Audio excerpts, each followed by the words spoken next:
जी नमस्कार, मैं अजय वर्मा और आप देख रहे हैं न्यूज़ नशा।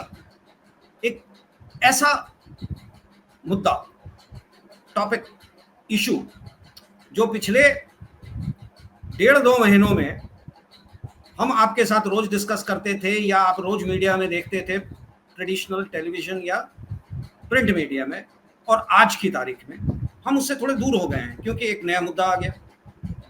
मैं मुद्दों की बात नहीं कहता कि कौन इम्पोर्टेंट है कौन नहीं है, पर यह जो इशू है ये है भारतीय जनता पार्टी के राष्ट्रीय अध्यक्ष को लेकर। एक राष्ट्रीय पार्टी जिसकी सरकार है केंद्र में, जिसकी सरकारें कुछ राज्यों में भी हैं, उसके प्रदेश अध्यक्ष को लेकर एक मामला अटका हुआ है।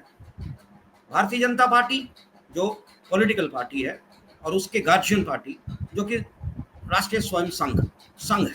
संघ का कहना है कि वो राजनीति से दूर है, पर भारतीय जनता पार्टी उसका एक संगठन है, ये तो फैक्ट है, हर कोई जानता है। इन दोनों के बीच में जो खींचातानी चल रहा है उसको लेकर राष्ट्रीय अध्यक्ष का मनोनयन या चयनित होना हो ही नहीं पा रहा है।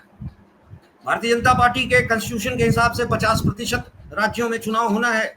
अभी भी 5 ऐसे राज्य हैं, बड़े राज्य हैं, उत्तर प्रदेश, मध्य प्रदेश, गुजरात, वेस्ट बंगाल, जहाँ की अभी तक अध्यक्ष का ना तो मनोनयन या चयन नहीं हुआ है, जिसके कारण अध्यक्ष पद, जो राष्ट्रीय अध्यक्ष पद है, वो रुका हुआ है। और जो पुराने राष्ट्रीय अध्यक्ष हैं, पुराने नहीं, जो कंटिन्यूटी में है राष्ट्रीय अध्यक्ष जेपी नड्डा, वो एक्सटेंशन पे कंटिन्यू कर रहे हैं। ये चल रहा था 20 अप्रैल सुना कि 50% राज्यों में हो जाएगा और अप्रैल के एंड तक राष्ट्रीय अध्यक्ष का चयन हो जाएगा और नाम आ जाएगा सामने। तब तक एक बड़ी घटना हो गई इस देश में। पहलगांव, 26 टूरिस्ट मारे गए। पाकिस्तान से टेररिस्ट घुस के, आतंकवादियों ने घुसकर 26 टूरिस्ट, पहली बार ऐसा हुआ है कि कश्मीर में टूरिस्ट पे डायरेक्ट अटैक हुआ है और 26 टूरिस्ट मारे गए।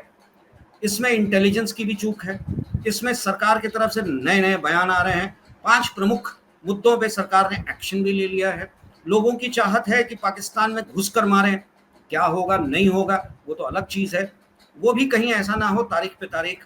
पर हम वापस आते हैं अपने हम पहले मुद्दे पे, जो मेन मुद्दा जिस पे हम आपके साथ आज जुड़ना चाह रहे हैं, वो है राष्ट्रीय अध्यक्ष भारतीय जनता पार्टी का।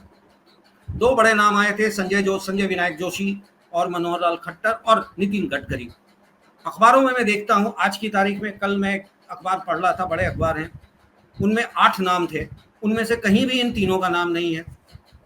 इन तीनों का नाम मुझे कहीं नजर नहीं आया, और जो नाम सामने आ रहे हैं वो है शिवराज सिंह चौहान, सुनील बंसल, धर्मेंद्र प्रधान, रघुवर दास, स्मृति ईरानी, बांदी वनाती श्रीनिवासन, तनिक्षाई सौंदरराजन, पी, आधे से ज्यादा नामों को तो मैं जानता ही नहीं, मैंने सुना तो है, पर मुझे नहीं लगता है कि भारतीय जनता पार्टी के अध्यक्ष के रूप में इनको सामने लाया जाएगा। और जो 3 नाम थे, संजय विनायक जोशी, नितिन गडकरी और खट्टर साहब, संघ के भी 2 तो ऊपर वाले जो नाम मैंने बताया वो संघ के बड़े पसंदीदा हैं और शायद संघ चाहती है कि इनमें से कोई बने। भारतीय जनता पार्टी की तरफ से एक जो कॉमन कॉम्प्रोमाइजिंग नेम हो सकता है वो है खट्टर साहब या शिवराज सिंह चौहान।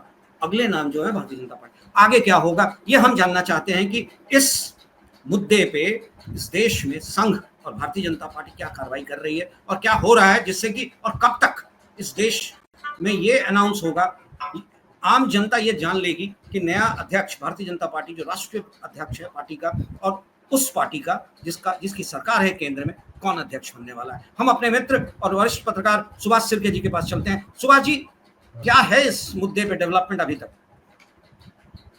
देखिए, जो डेवलपमेंट ये है कि 16 अप्रैल को अमित शाह इनके घर पे एक मीटिंग हुई थी और उसमें संगठन का जो चुनाव है इसके बारे में चर्चा हुई थी। बताया जा रहा था उस वक्त कि 20 अप्रैल के बाद कभी भी राष्ट्रीय अध्यक्ष के पद का जो चुनाव है उसकी घोषणा की जाए, और इसके लिए बीजेपी का जो बाकी मंडल अध्यक्ष वगैरह जो होते हैं, वो पूरा जो उसका एक कॉन्स्टिट्यूंसी होती है, चुनाव क्षेत्र होता है, उसकी तैयारी में पार्टी जुटी हुई है। हालांकि जनवरी 2020 में जेपी नड्डा इन्होंने कमान संभाली थी राष्ट्रीय अध्यक्ष के रूप में बीजेपी की। जनवरी 2023 में उनका कार्यकाल खत्म हुआ था, लेकिन उनको एक्सटेंशन मिला। 24 में चुनाव थे, इसलिए भी उनको एक्सटेंशन मिला। लेकिन जो लग रहा था कि चुनाव होने के बाद, लोकसभा चुनाव होने के बाद तुरंत राष्ट्रीय अध्यक्ष का जो चयन है, उसका चयन हो जाएगा, लेकिन ऐसा हुआ नहीं, क्योंकि इसमें नरेंद्र मोदी, अमित शाह कैंप और आरएसएस जो मोहन भागवत सरसंघ चालक ये लीड कर रहे हैं, इनमें मनमुटाव है, इनमें मतभेद है। आरएसएस चाहती है कि संगठन से जुड़ा हुआ कोई युवा नेता वो वहां पे चाहिए, लेकिन उस जो नाम आरएसएस को पसंद है वो नरेंद्र मोदी और अमित शाह इनको पसंद नहीं है, और इसके लिए ये सारी कवायद है वो रुक गई है। लेकिन जहाँ तक मेरी जानकारी है, मंडल अध्यक्ष जो है उनके चयन हो गए हैं। महाराष्ट्र की अगर हम बात करें तो शिरडी इलाके में कल एक वहाँ पे पोस्टरबाजी हुई थी। वहाँ पे कहा गया था कि जो पुराने बीजेपी के कार्यकर्ता है उनको हटाकर जो कांग्रेस से आए हुए जो लोग हैं उनको मंडल अध्यक्ष बनाया गया है।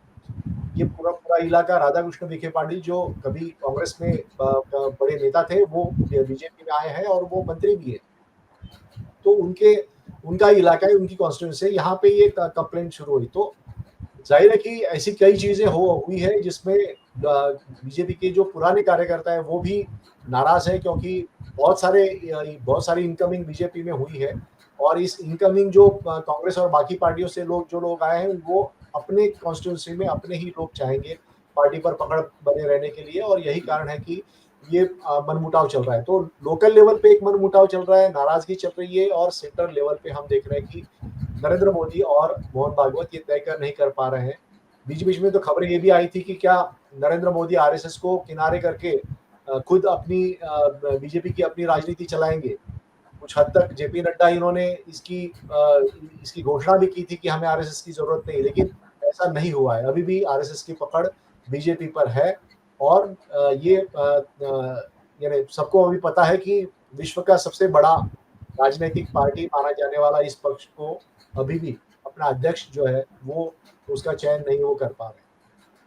नहीं, मेरा सवाल इसलिए आज की तारीख में मैंने इसको उठाया कि राष्ट्रीय अध्यक्ष पे इनका कोई भी दोनों संघ और भारतीय जनता पार्टी के बीच में कोई ब्रिज नहीं बन पा रहा है, और ये मुद्दा मुझे नहीं लगता है कि अप्रैल एंड तक जो बातें चल रही थी वो शांत हो पाएगा। मैं कितने दिन और खींचेगा राष्ट्रीय अध्यक्ष का मुद्दा, और कब तक एक्सटेंशन करेंगे जेपी नड्डा साहब, ये कहना बड़ा मुश्किल है, क्योंकि आज की तारीख में जो एक बड़ा मुद्दा आ गया है ना पहलगाम को लेकर, जिसपे भारतीय जनता पार्टी और संघ दोनों ही एक मत हैं, क्योंकि ये मुद्दा राष्ट्रीयता, ये मुद्दा कहीं ना कहीं दोनों को अपील करता है, और भारतीय जनता पार्टी के लिए बहुत अच्छा एक मौका है आरएसएस के मुद्दे को आगे बढ़ाना का।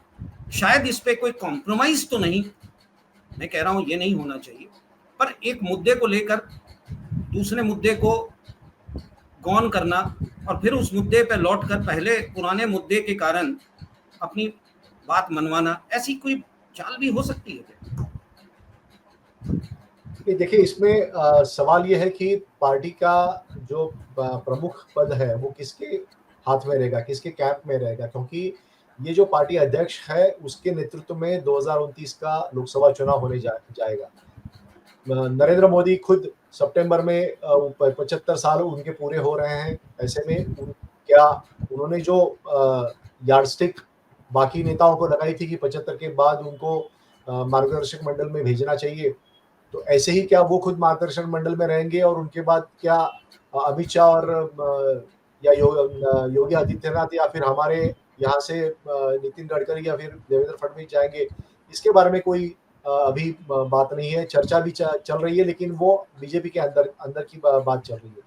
तो ऐसे में अध्यक्ष पद का जो नेता होगा, जो भी वहां पे बैठा हुआ होगा, उसका फैसला जो है वो बहुत महत्वपूर्ण होगा, और यही कारण है कि आरएसएस वहां पे अपना आदमी बिठाना चाहती है, जो नरेंद्र मोदी और अमित शाह इन कैंप को पसंद नहीं है।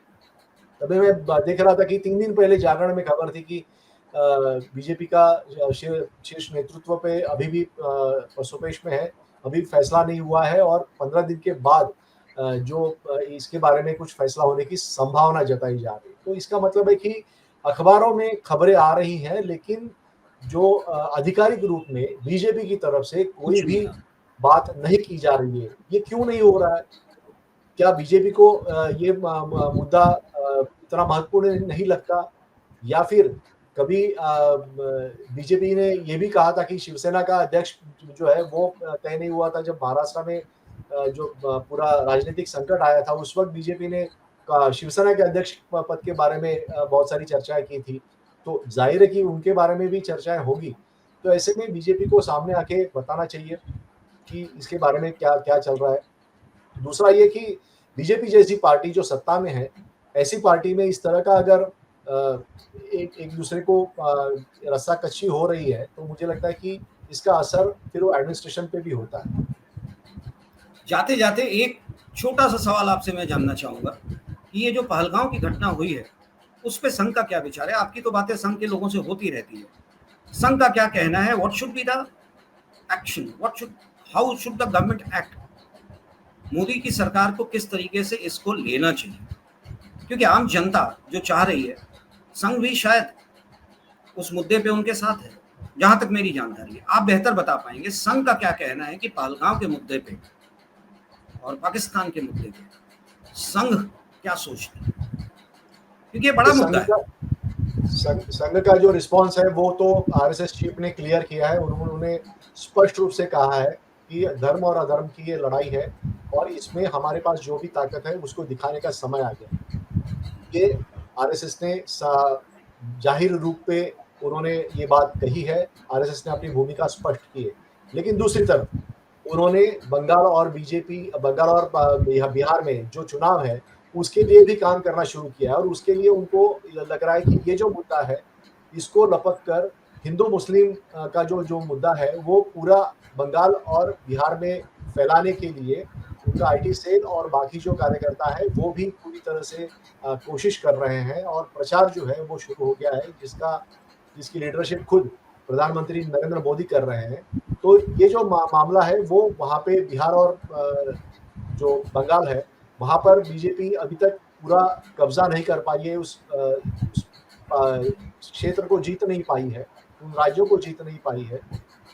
गठबंधन में उन्होंने बिहार तो जीत लिया लेकिन अभी उनको पता है कि नीतीश कुमार कमजोर हो गए हैं। ऐसे में वहाँ पर एक अगर जोर का झटका लगाए तो शायद सत्ता उनके हाथ में आ सकती है, ये उनको पता है और इस मुद्दे का वो उपयोग करना चाहते हैं, कारगर उपयोग करना चाहते हैं और इसके लिए तैयारी भी शुरू हो गई। आप फेसबुक पर और ट्विटर पे और व्हाट्सएप पे आप देख रहे होंगे कि किस तरह से जो संघ के कार्यकर्ता है, सिंपैथाइजर है, वो किस तरह से मुखर हो रहे हैं इसके बारे में और नरेंद्र मोदी या फिर अमित शाह इनकी इस्तीफा मांगने के बजाय वो मुसलमानों को ही कोस रहे हैं और बाकी जो पुरोगामी जिसको हम कहते हैं, प्रोग्रेसिव लोग कहते हैं, उनको कोस रहे हैं कि वो मुसलमान को ज़्यादा तवज्जो देते हैं। तो ये मामला जो है दोनों तरफ से चल रहा है और यानी दोहरी नीति जो है वो बीजेपी अपना रही है, आरएसएस अपना रही है।